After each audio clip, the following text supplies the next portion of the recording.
Today, I want to talk to you about something that influences everyone's life, often without us even realizing it: sex. We live in an era where sexuality is everywhere. It's in advertising, movies, and social media. It has become a collective obsession, a benchmark, a form of power. But the question is, how much of this pressure is actually healthy? Maybe we don't realize it, but sex stopped being just a biological instinct for reproduction a long time ago. Today, it's a status symbol, an element that defines our value in the eyes of others.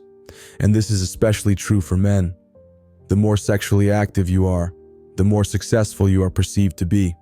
But if you struggle to find a partner, insecurity, a sense of inferiority, and the fear of not being enough start creeping in. But what happens when this pressure becomes unbearable? What should be natural and spontaneous turns into a performance, and that changes everything. Think about it. From an early age, we are bombarded with messages telling us how important sex is.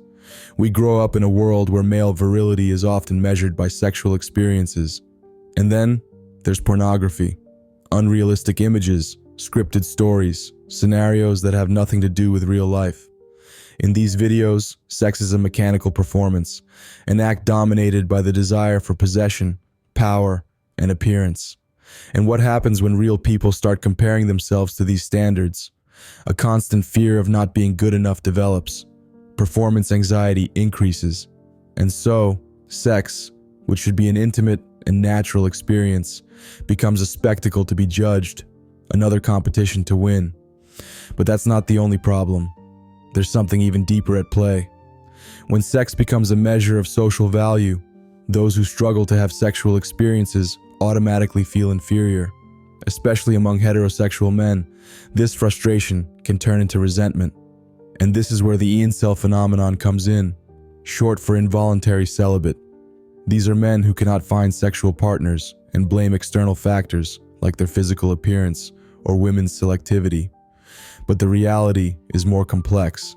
In the past, romantic relationships were not based on love. Marriages were arranged, and women were often pushed into marriage out of obligation, not choice. Today, however, women have gained greater economic and emotional independence. They can choose who they want to be with. And this freedom has left many men unprepared. The truth is that attraction is not just about physical appearance. It's about connection, self-confidence, and the ability to create authentic bonds. But for those raised in a society that teaches that male value is measured only through sex, this is a difficult reality to accept. But there's another category of people who experience sexuality in an entirely different way. Hikikomori, young people who choose to isolate themselves from society, have a unique relationship with sex. Some identify as asexual or demisexual, meaning they only feel sexual attraction toward people with whom they have developed a deep emotional connection. For them, sex without connection is meaningless. Others see sex as something so distant and unattainable that they simply stop thinking about it. Their primary goal is not finding a sexual partner, but building basic human relationships like friendships and emotional connections. And then there are those who see sex as a failure, a weight that crushes them. They feel the need to justify their lack of sexual experience to the world, as if their identity is incomplete without it. And this drives them to isolate themselves even more, to avoid shame. But here's the big question. Is this more romantic view of sex a value or a defense mechanism? On one hand, it's a way to distance themselves from modern sexual commodification.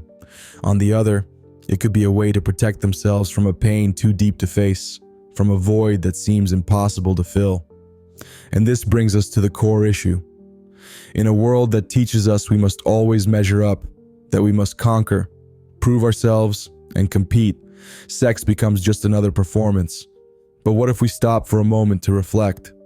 What if we stopped seeing sex as a prize or an obligation and went back to experiencing it for what it truly is, a moment of connection, intimacy, and shared pleasure? Maybe then there would be no more winners and losers. Maybe there would just be people learning to truly know themselves without the need to prove anything to anyone. We live in a society that has turned sex into a symbol of power and status, forgetting its true meaning. And while some feel crushed by the pressure, others choose to retreat into a more idealized and distant vision. But the truth is, sex should not define our worth, nor should it be an obsession. Maybe it's time to reclaim the freedom to experience it in a more authentic way. And you? Have you ever felt pressured by society's expectations around sex? Share your thoughts in the comments, because open discussions are the first step toward real change.